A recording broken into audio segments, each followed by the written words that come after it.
શેરબજારના નામે લોભામણી સ્કીમથી ચેતજો. સુરતમાં સામે આવ્યું ગુજરાતના ઇતિહાસનું સૌથી મોટું કૌભાંડ.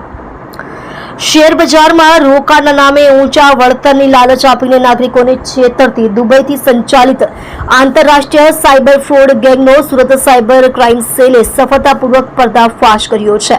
શરૂઆતમાં 235 કરોડના કૌભાંડનો અંદાજ હતો, પરંતુ ઊંડાણપૂર્વકની તપાસમાં આંકડો 1400 કરોડને પણ વટાવી ગયો છે, જે ગુજરાતમાં સાયબર ક્રાઇમ ઇતિહાસની સૌથી મોટી કાર્યવાહી પૈકીની એક છે.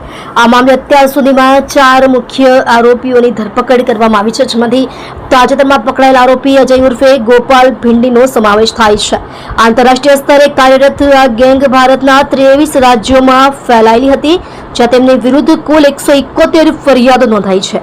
આ ગેંગ આઈવી ટ્રેડ, ઇનોવેટિવ ટ્રેડ અને સ્કાય ગ્રોથ વેલ્થ મેનેજમેન્ટ જેવી ડમી કંપનીઓ ઊભી કરી લોકોને પોતાની જાળમાં ફસાવતી હતી.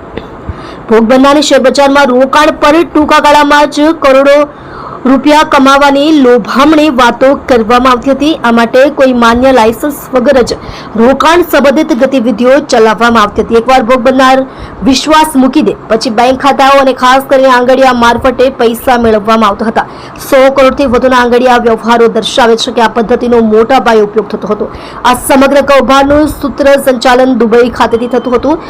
દીપેન ધાલક અને નવીનચંદ્ર ધાલક નામના મુખ્ય સૂત્રધારો ત્યાંથી જ સમગ્ર નેટવર્કને નિયંત્રિત કરતા હતા અને ભારતમાં તેમના ઇશારે નાણાકીય વ્યવહારો થતા હતા. છેતરપિંડીથી મેળવેલા નાણાંને વિવિધ ખોટી કંપનીઓના ખાતાઓમાં ફેરવીને તેમની ટ્રેસિંગ મુશ્કેલ બનાવવામાં આવતી હતી. 235 કરોડથી શરૂ થયેલ ટ્રાન્ઝેક્શન 1400 કરોડ સુધી પહોંચી ગયા છે. દર્શાવે છે કે કેટલા મોટા પાયે નાણાંનું લોન્ડરિંગ થયું છે.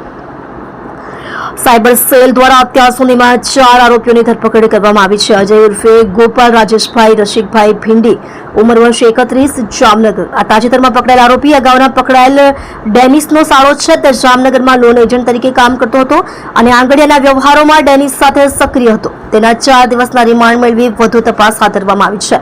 ડેનિસ ઉર્ફે હેમલ નવીનચંદ્ર ડાયાલાલ ધાનક, ઉંમર વર્ષ 38, રાજકોટ, આ ગેંગનો એક મુખ્ય સભ્ય અને અગાઉ આઈસીઆઈસીઆઈ બેંકમાં ફરજ બજાવી ચૂક્યો છે. તે રાજકોટ ખાતેની ઓફિસનું સંચાલન કરતો હતો. જયસુખભાઈ રામજીભાઈ જાદવભાઈ પટોળિયા, ઉંમર વર્ષ 44, સુરત. આ કૌભાંડમાં તેની પણ સંડોવણી હતી.